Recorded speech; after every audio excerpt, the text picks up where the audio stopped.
Hi friends, அனைவருக்கும் வணக்கம். நான் பிரகாஷ் பேசுகிறேன். இந்த வீடியோவில் நான் எதை பற்றி சொல்ல போகிறேன் அப்படின்னா, ஐம்புலன்கள் இதை அடக்கிறத பற்றி சுவாமி சிவானந்தர் என்ன சொல்கிறாரு, என்ன சொல்லியிருக்கிறாரு அப்படின்றத நான் இந்த வீடியோவில் சொல்ல போகிறேன். ஐம்புலன் அடக்கம் இது ரொம்ப முக்கியமானது. அதாவது கண்ட்ரோல் ஆஃப் சென்சஸ் அப்படின்னு சுவாமி சிவானந்தர் அவர்கள் ரொம்ப தெளிவாக சொல்லியிருக்கிறாரு. ஒரு மனிதனுக்கு கொடுக்கப்பட்ட முக்கியமான அந்த ஐம்புலன்கள் என்ன அப்படின்றது நீங்கள் இந்த வீடியோவில் பார்த்துட்ருக்கீங்க. கண்கள், காது, மூக்கு, நாக்கு, அப்புறம் ஸ்கின், தோல். இந்த ஐம்புலன்களும் கட்டாயமாக இந்த ஐம்புலன்களை ஒரு மனிதன் அடக்கியே ஆகணும் அப்படின்றாரு. இந்த ஐம்புலன்களை அடக்காத மனிதர்களுக்கு பல விதமான தீமைகள் வந்து சேரும் அப்படின்னு சுவாமி சிவானந்தர் தெளிவாக நமக்கு விளக்கியிருக்கிறாரு. இப்போ உதாரணத்துக்கு எடுத்துக்கோங்களேன், இந்த கண்களை வைத்துக்கொண்டு ஒரு மனிதன் தீயவைகளையே பார்த்துட்டு இருக்கிறான்னு வச்சுக்கோங்களேன்.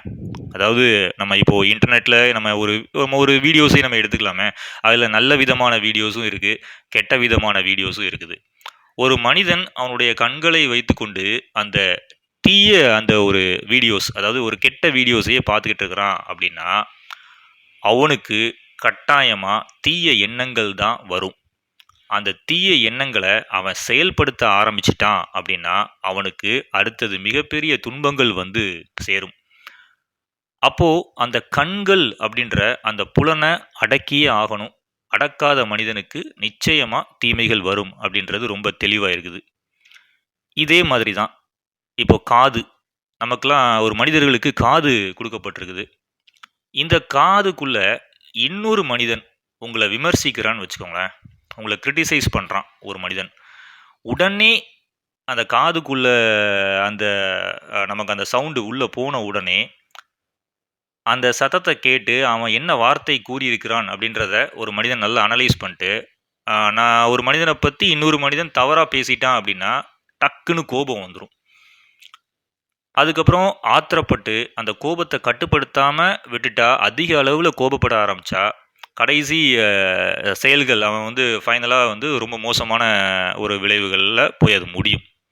அதனால் அந்த காதுங்கிற அந்த புலன் அதை கட்டாயமாக கட்டுப்படுத்தி ஆகணும். அதை எப்படி கட்டுப்படுத்துறது? காதுக்குள்ளே கட்டாயமாக கட்டுப்படுத்தலாம் முடியாது. ஏன்னா ஒருத்தர் நம்மளை கிரிட்டிசைஸ் பண்ணுறாங்க அப்படின்னா அது கட்டாயமாக நம்ம காதுக்குள்ளே போக தான் போகுது. நம்மளுடைய மைண்டுக்கு அது ரீச் ஆக தான் போகுது. இது காதை பற்றின ஒரு விஷயம். அதுக்கு அடுத்தது நாக்கு. சுவை மிகுந்த அந்த உணவுகளை நோக்கி ஒவ்வொரு மனிதனும் இந்த காலகட்டத்தில் போயிட்டு இருக்கிறான். நிறைய ஜங்க் ஃபுட்ஸு இப்போது எல்லா இடத்துலையுமே அவைலபிளாக இருக்குது.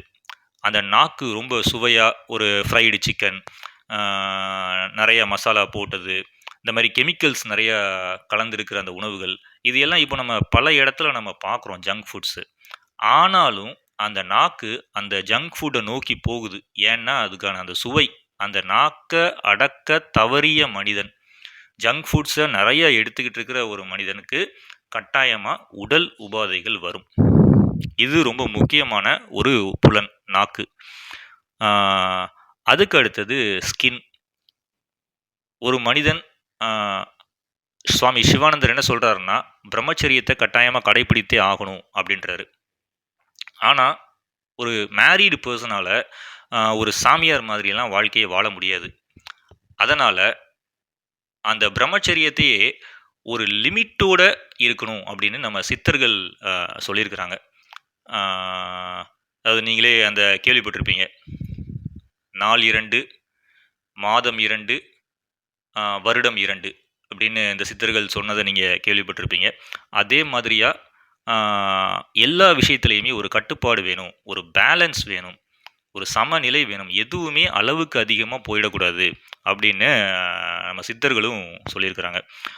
இந்த ஐம்புலன்களையும் கட்டுப்படுத்துறதும் அவ்வளவு எளிதான காரியம் கிடையாது அப்படின்னு திருமூலர் கூட சொல்லியிருக்கிறாரு.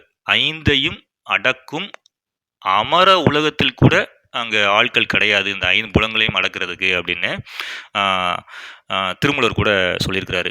அப்போது இப்படிப்பட்ட ஐம்புலன்களை கண்ட்ரோல் பண்ணுறதுக்கு கஷ்டமான ஐம்புலன்கள் ஒவ்வொரு மனிதனுக்கும் கொடுக்கப்பட்டிருக்கு. அப்போது இந்த ஐம்புலன்களை கட்டுப்படுத்துறதுக்கு சிறந்த வழி என்னன்னு திருமூலரே சொல்கிறாரு. என்ன சொல்லியிருக்கிறாரு அப்படின்னா, அந்த ஐம்புலன்களை நல்லவைகளில் ஒட்டவை அப்படின்றாரு.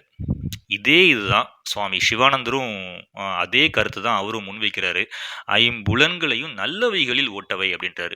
அப்போ கண்களை வைத்துக்கொண்டு தீய ஒரு வீடியோஸை பார்க்கறதுக்கு பதிலாக கண்களை வைத்துக்கொண்டு நல்ல வீடியோஸ் பாருங்க. உங்களுக்கு வாழ்க்கைக்கு தேவையான அந்த ஒரு உங்களுடைய லட்சியத்தை அடையிறதுக்கான நல்ல வீடியோஸ் நிறையா இருக்குது. அதை பாருங்க, நல்ல விஷயங்களை பாருங்க. கண்களை வைத்துக்கொண்டு நல்லதை பாரு, கெட்டதை பார்க்கறத விட்டுட்டு நல்லதை பாரு, புலனை கொண்டு போய் நல்லவையில் ஓட்டவை அப்படின்றாரு. அதே மாதிரி காதுக்குள்ள யார் என்ன சொன்னாலும் அதை கேர் பண்ணக்கூடாது. காது வழியாக போகிற சவுண்டை இந்த காதில் வாங்கி அந்த காது வழியாக விடுறதுக்கு ஒரு பழக்கம் வரணும். அதை மைண்டுக்குள்ளே போடக்கூடாது. யாராவது உங்களை கிரிட்டிசைஸ் பண்ணுறாங்க, உங்களை விமர்சிக்கிறாங்க அப்படின்னா கேர் பண்ணவே கூடாது. டோன்ட் கேர் மனிதனாக வாழ பழகணும்.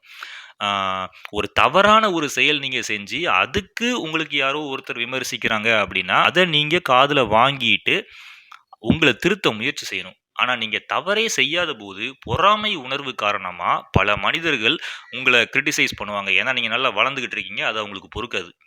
அந்த மாதிரி மனிதர்கள் என்ன பண்ணுவாங்கன்னா உங்களை தொடர்ந்து தொந்தரவு பண்ணிக்கிட்டே இருப்பாங்க. அந்த மாதிரி மனிதர்கள் சொன்னதெல்லாம் இந்த காதில் வாங்கிட்டு அந்த ஓட்டை அந்த காது வழியாக வெளியே விட்டுறணும்னு சுவாமி சிவானந்தர் அவர்கள் சொல்கிறாரு. இதே மாதிரி இந்த நாக்கை நீங்கள் கட்டாயமாக அடக்க பழகணும். அடக்கிட்டு அதாவது அந்த தீய ஜங்க் ஃபுட்ஸை சாப்பிட்றதுக்கு பதிலாக அதே இதை நல்ல ஒரு பழங்கள், நல்ல காய்கறிகள், நல்ல ஒரு உடம்புக்கு நம்ம டாக்டர்ஸ்லாம் நிறைய சொல்லியிருக்கிறாங்க. நீங்கள் நிறைய வீடியோஸ் பார்த்துருப்பீங்க. அந்த மாதிரி நல்ல உணவுகளை சாப்பிட்டு வந்தோம் அப்படின்னா இந்த உடல் நல்லபடியாக பாதுகாப்பாக இருக்கிறதுக்கான ஒரு வாய்ப்பு இருக்குது. அதே மாதிரி தான் அந்த பிரம்மச்சரியமும் அதுவும் ரொம்ப ரொம்ப முக்கியம். அளவுக்கு மிஞ்சினால் அமிர்தமும் நஞ்சி. இதை நல்லா உணர்ந்துக்கிடணும் அப்படின்னு சுவாமி சிவானந்தர் அவர்கள் சொல்லியிருக்கிறாரு. கீதையில் கூட என்ன சொல்லப்பட்டிருக்கு அப்படின்னா, வாழ்க்கையில் ஒரு மனிதன் நிம்மதியாக வாழ்கிறதுக்கு ஒரே ஒரு ஃபார்முலா தான். அது என்ன ஃபார்முலானா, தன்னைத்தானே கட்டுப்பாடோடு கட்டாயமாக டிசிப்ளினாக கண்ட்ரோல் பண்ணதுக்கு அந்த ஒரு பழக்கம் இருக்கணும் அப்படின்னு சொல்கிறாரு. கீதையில் கூட அது சொல்லப்பட்டிருக்கு. ஏன்னா ஐம்புலன்களையும் அடக்கணும். அடக்கினதுக்கு அப்புறமா ஆசைகளை கொன்றுவிடு அப்படின்னு கீதையில் சொல்லியிருக்காங்க. கிருஷ்ண பரமாத்மா சொல்லியிருக்காரு, ஆசைகளை கொன்றுவிடு. இதை செஞ்சிட்டா அடுத்தது மனம் அமைதி அடையும். அந்த மனசு அமைதி ஆயிடுச்சு அப்படின்னாலே ஆட்டோமேட்டிக்காக உங்களுடைய உடலும் நல்லபடியாக இயங்க ஆரம்பிக்கும்.